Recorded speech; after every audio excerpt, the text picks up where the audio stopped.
Fair and balanced for you. Governor Romney's Senate liaison, Missouri Senator Roy Blunt, is a member of the Senate Intelligence Committee. Senator, welcome. Good to have you here today. Martha, nice to be with you. Great. Let's just jump right in here. Sequestration, as you just heard replayed, the president said, well, I didn't do that. That was at the request of Congress.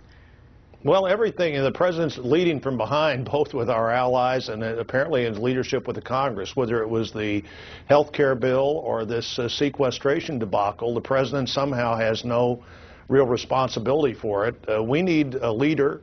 And frankly, last night I was watching this on television. I thought if I hadn't been watching things for the last 4 years, I'd assume that Governor Romney was the president and the president was the challenger, because he just refuses to do the kinds of things that would lead the country, like saying, after he said for a long time he won't compromise on sequestration, saying it won't happen. What kind of message is that? Yeah, were you surprised when he said that it wasn't going to happen? That does assume, as Wesley Clark just said, that they're going to miraculously work out some kind of deal, and we all followed the machinations that led to the showdown with John Boehner and the deal falling apart that created this sequestration in the first place.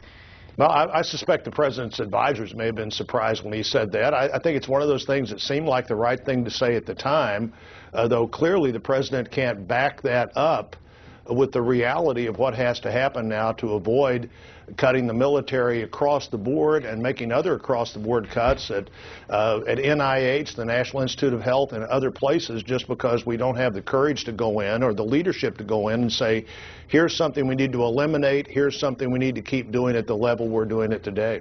You know, you're on the Intel Committee. Were you surprised that there wasn't more on Libya? And were you sort of at your TV, like I think many folks were, and wanting Governor Romney to come out a little more forcefully with questions and probing on the Libya issue?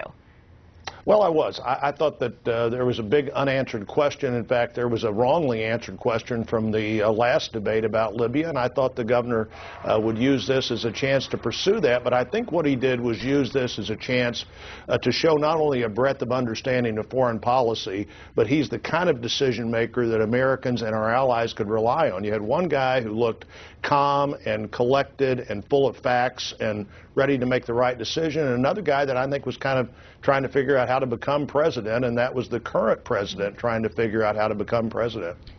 All right, Roy Blunt, thank you so much, Senator. Good to see you as always.